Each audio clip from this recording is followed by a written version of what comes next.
Good afternoon, everybody. This is Mike Brennan here at the National Hurricane Center. It's just after 5 p.m. Eastern Time on Tuesday, July 2nd, coming on with an update on the latest on extremely dangerous Category 4 Hurricane Beryl, continuing to move very quickly west-northwestward across the Caribbean Sea. You can see the eye of Beryl on satellite imagery, currently located to the south of the Dominican Republic, about 420 miles to the east-southeast of Kingston, Jamaica, moving to the west-northwest at 22 miles per hour. So very quickly moving towards Jamaica. We're seeing rain bands and tropical storm force winds spreading across southern portions of Hispaniola, expecting flooding rainfall there. Very concerned about the potential for a direct landfall or direct impacts from the core of a major hurricane on Jamaica tomorrow, with bringing multiple life-threatening hazards, devastating winds in the core of a major hurricane, life-threatening storm surge, as well as life-threatening flash flooding from heavy rainfall.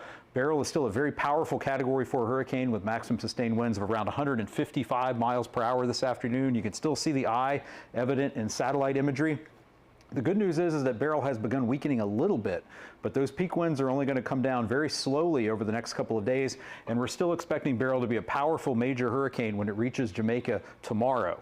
So we have hurricane warnings in place for Jamaica, now hurricane warnings issued for the Cayman Islands, tropical storm warnings for southern portions of Hispaniola, and a hurricane watch for the south coast of Haiti. Beryl is going to continue moving west-northwestward across the northwestern Caribbean, still remaining a hurricane as it approaches the Yucatan Peninsula of Mexico on Thursday night and Friday, and then moving into the southern Gulf of Mexico. And we'll talk a little bit more about the extended range of the forecast out into the weekend and early next week in just a minute.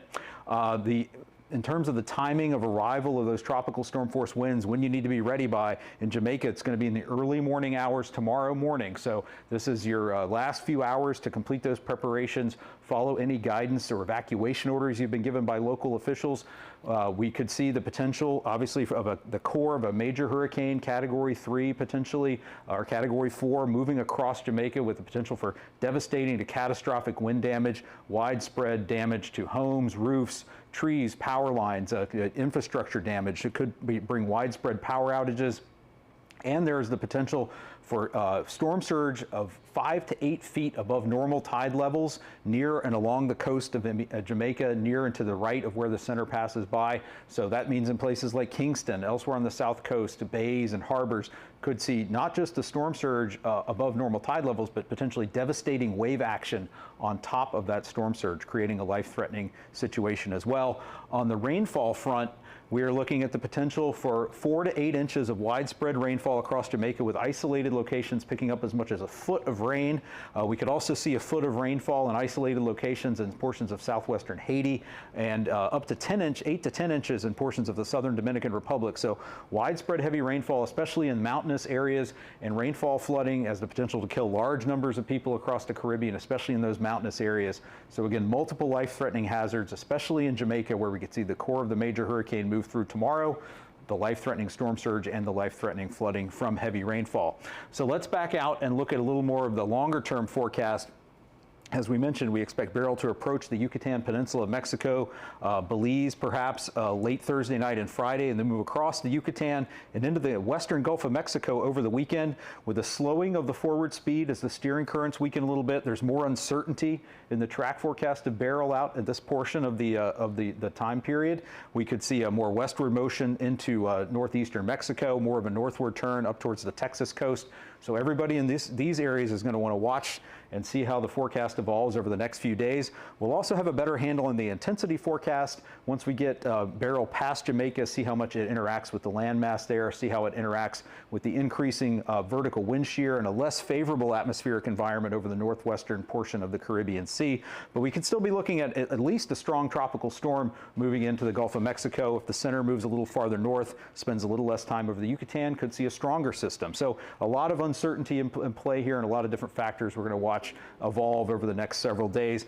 But for looking at the timing of the arrival of those tropical storm force winds farther west in the Cayman Islands, we would be looking at Wednesday night, and then in the Yucatan Peninsula Thursday evening, and then along the western Gulf of Mexico coastline would be Saturday into Saturday evening. So again, the potential for widespread impacts with Beryl, dangerous major hurricane moving across the Caribbean Sea. And again, a reminder, just looking back at the key messages, we're expecting devastating hurricane force winds, life-threatening storm surge, damaging waves in portions of Jamaica and the Cayman Islands Wednesday into Wednesday night. Residents in these areas should be listening to their local officials and rush any preparations to completion. In Jamaica, you want to be in your safe place by nightfall and be prepared to shelter in place through the day on Wednesday in a safe place where you can ride out the storm. Same thing in the Cayman Islands as we go from Wednesday into Wednesday night and early Thursday and overnight into early Thursday morning. Heavy rainfall and life-threatening flash flooding are likely over much of Jamaica and southern Hispaniola through Wednesday. And we could see hurricane watches or tropical storm watches be issued for portions of the Yucatan Peninsula and Belize later today or tonight. And again, uncertainty into exact track and intensity of Beryl as it moves into the southwestern Gulf of Mexico, but interest in those regions should monitor the progress of the system as we go through the week, later into the week and into the weekend. So you can come back to hurricanes.gov for more information on Beryl throughout the event. We'll be back with additional updates as well. Thanks for watching. I'm Mike Brennan of the National Hurricane Center.